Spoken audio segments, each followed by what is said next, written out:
Welcome to the Parental Compass. I am your host, Bobby Williams. As usual, please subscribe to our Spotify, leave a comment, subscribe to our social medias, give us those likes, all those things. We're entering that time of the year where it's starting to get dark at about 3:30 p.m. So, hope that's not affecting you too bad. We're dealing with a really serious topic today. The topic is parenting through grief. Grief is probably the most difficult thing in life anyone's going to have to deal with. And one thing about the world is that it's always going on and on and on. And we're expected to go on with it in some type of way. You know, no matter what happens to you, it's never a choice to just stop. Our guest is Howard Winkler, and Howard has had to deal with an awful situation. His daughter had passed away of cancer. So he has a lot of really profound thoughts on this topic. And the ideas that we got into, even if you haven't had the same situation as him, it's things that we could all think about and include in our lives. So I hope you'll give this some real thought as you're listening to it. We're going to get into it all, but first, here's a quick word from our sponsors, Amerigroup. We're all filling a lot of different roles in life. Parent, coworker, friend. Well, Amerigroup offers whole care for the whole you. It's all covered. Doctor visits, prescriptions, extra vision benefits, and even help gain your GED. Visit chooseamerigroup.com/WA. Everything's temporary in life, everything, Mm-hmm. the good moments and the bad ones. Exactly. But when we've taken a real hit, and for children, it can be school, it can be social, it can be family issues, it can be a friend. There's so many different ways, and it's hard to see for us adults too. It's hard to see tomorrow, Mm-hmm. and so I think that we'll get through this together. Because I think the biggest impact that any type of severe loss is we of course feel the absence of what we thought wasn't going to go away on us, but we also feel very alone. Yeah. We feel very alone, and I guess we are alone with our own thoughts, especially when it's 3 a.m. and there's really nobody else right there to talk to. But I also think that when we realize that we're not alone unless we want to be, then that's an important thing for us to know is I haven't been abandoned by everything good or people who care, even though I may think nobody will ever understand, because the fact of the matter is there are people who can and will understand. Definitely. So that's, reassurance. I'm not sure. Yeah, I just think that's so hard in the middle of tragedy, just feeling like this is going to last forever. And we know that's not true because we've survived things before, but it's so hard when it just feels like that. Yes, it does. And it is hard to see tomorrow, as we were saying. I think that there is no formula or right timing for this. Every individual does their own thing. Yeah. And so sometimes, the only thing we need to know in our support group I've attended, the leader always says there's only one rule in this group: don't hurt yourself. Mm-hmm. Otherwise, there's no instruction. Yeah. It's just listening. I was talking with our guest last week, and we were just talking about how your mind can just be the biggest prison. And when you're in that grief cycle, it's just always on your head and cycling through, and you're just thinking about it so much. How can you break that cycle, or what can you start to do to? Wow, that's a great question. Well, I guess for each individual, there might be a different answer, but I think one universal thing that has helped a lot of us is the idea of sitting with it. Mm-hmm. And that is to not fight it, not to try and press it out of our mind, because it's there. And by the way, that internal dialogue you're talking about that's the biggest conversation all of us have in our whole life, is that internal voice that just won't be quiet. Yeah. And so how do we quiet it or redirect it or whatever? And sometimes just sitting quietly and letting it come in, it will in itself dissipate. Now, that's not a magic pill or a fix, but I do think that there can be value in times of we get in resistance to it. I don't want to feel this way. I don't want to feel this way. And in fact, once we accept that, this moment's not so very good, it hurts, and just sit with it, that sometimes that can help. There was a fellow years ago who wrote a book, and he had lost his wife, his child, and his mother in one car crash. Oh, Yeah. Imagine that. And he wrote a book, and I think he's the one that came up with this concept. Now, that's 20 years ago, and he has since married again and has another child. But to get over that, you'll never get over it. There is no getting over it. yeah. You just keep going. Another person I heard recently said the way that when you feel like you're not alive because of a loss, you just stay alive until you feel alive again. Mm-hmm. And time really does help with things. It's like you may not totally recover, or it's always something in your mind, but a year can change perspective a little, and so can 5 years. And it does. And I've shared with you in a previous conversation about losing my daughter, and of course there's no forgetting a child. But the memories are forever, and that never diminishes. Sometimes people say, oh well, I'll forget about them. No, let me tell you something. I don't give advice, but you're not going to forget them. Yeah, no way. Not in the cards. Yeah. And so for me, the doorway to her memory, which are pleasant and wonderful memories, there's the pain of remembering she's not here. But for whatever comfort that might give somebody, there again, that's tomorrow. Mm-hmm. And when does tomorrow come? Yeah. Well, I know we were talking about that some, and you were telling me how she had cancer and you were there as a family support. Tell me a little bit about that. Like, how did you're grieving, but then you're also there to be a supportive person. So, what helped you do that? So that seems like a tough balance. Well, there's certainly no easy in it. Mm-hmm. But the one thing I remember doing that helped me was I'll try and be brief on this, but I had a dream one night when she was still fighting. She'd had a 2-year battle with cancer. And on the front end of that, we knew she was in trouble. We didn't know the outcome would be that she would pass on in 2 years.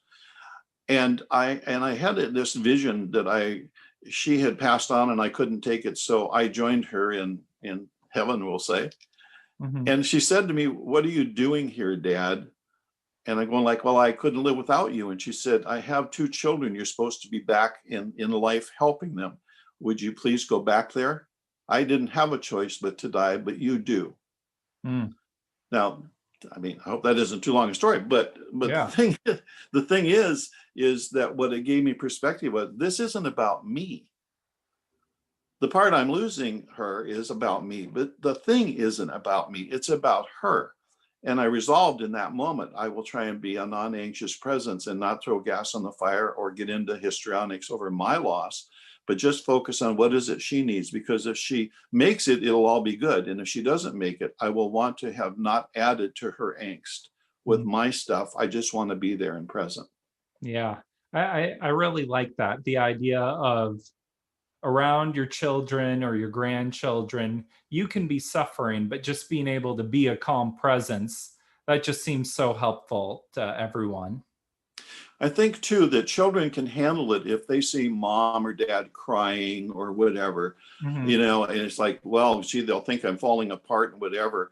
But I think when they see that happen and you say, I'm having my moment and I need it, and they see you recover from it, then it models for them that the sad isn't going to engulf them and take them away, that you can have sadness and get through it.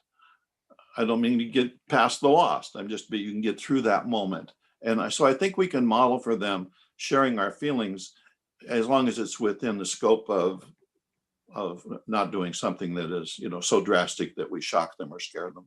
Yeah. Yeah. Just the idea of knowing like it's going to be okay. And I really appreciate that. We've talked before, and it seems like a lot of parents have this idea that their goal is to have happy children, but you disagree with that a little bit. Tell me about that. Well, I think the desire. Can you imagine a parent who didn't want their children to be Obviously, happy? you want your kids to be happy, but is You know? happiness the ultimate goal? Yeah, You know, yeah, is it? yeah, yeah. So I guess my thought on that is that we do want them to be happy, but the road to them being happy isn't that we created it. What we did was we gave them hopefully the tools and the perspective to figure out what they need to do in order to achieve their happiness. Mm-hmm. One of the sayings I came up with a long time ago when I was doing classes is a child gains no muscle from the weight you carried for them. And if you think Yeah, about that, right? Okay, so I like so that. it's like, oh, let me fix that. I know you're not happy, and so and parents struggle with this, by the way. If you're in a marriage that lasts, which is half of us, and you have children, typically you're going to have different parenting styles. Mm-hmm. And one person's going to be like rigid, and this is the way you march, and the other's going to be soft, and we call them marshmallow parents. And they both are full of good intentions and want their children to be happy. And one person is saying you need to learn to do it yourself, and the other person puts a pillow under you so you don't ever get a bruise or a bump. Mm. And somewhere in between there lies perhaps the balance that it will serve a child. Most couples just crack up, and I say there's a 90% chance you married somebody with an opposite parenting style. Yeah. You I, know, I heard this great metaphor about this once. I don't remember where I heard it, but it's like, and I don't even know if this is true, but they were talking about a caterpillar becoming a butterfly, and the caterpillar makes a little cocoon. And then, in order for it to get out, it has to kind of push through. But if you were just to cut open the cocoon, the caterpillar would just sort of come out all gooey. But it's through the process of like pushing its wings out that the caterpillar fluids move into the wings, and it's able to be a butterfly. So it's almost like the struggle makes you into who you are in a way. it's called the chrysalis is the term, I think, for that Mm. cocoon and that process. And actually, when we were doing the Winning at Parenting program, perhaps they still do, we used that exact same story in talking to parents about children developing and needing to have enough of a struggle that they build their own muscle and strength. And that's very hard for some parents because they don't want to see their child uncomfortable. Yeah. I'm not judging that. I'm just saying it's hard. The people who are marshmallow parents work incredibly hard, Mm-hmm. you know. So Yeah. Well, what has helped you to kind of keep going and not let this awful situation? I mean, some people could go through something like their child dying and it could just destroy them. But you continue to keep living life and seem like a decently happy person. What helped you to get there, you know? yeah. Wow. Well, again, that's a very good question, and I think not just myself, but I've heard others say when you first have a loss, you no longer know what your purpose is, because when you have a child, your purpose is to see to their well-being. Mm-hmm. Um, and then there's a huge loss, and that piece, at least with that particular child, is gone. And so I think having a purpose and knowing that you can provide value to somebody, not out of some ego need, but I think just having some sense of purpose in continuing to live. And and I think that evolves for each individual, of course, on their own timeline. But for me, it's been a very gradual process, and with the affirmation and the people around me who have allowed me, have been supportive when I had my down moments and whatever. There's one of the sayings in our group is broken hearts still beat, and and that's true. And so we do go on, and we don't forget, but we take the next step forward. And again, as I mentioned earlier, my daughter is the most precious thing that happened in my life, and the loss was horrendous, but I had 43 good years with her, and those are fingertip available to me. Yeah. So it doesn't have to own every moment of my life like it did initially. It took a long time before I just didn't spend every day. I smoked for 30 years and I spent 2 years not smoking a cigarette when I quit. What are you doing? I'm not smoking a cigarette. But so what are you doing? I'm grieving the loss of my daughter. Well, I am, but it's not every moment. So that ownership, and as you mentioned, time works its magic. Yeah. But nobody can say wait 6 months and you'll be okay. That's I can't say that.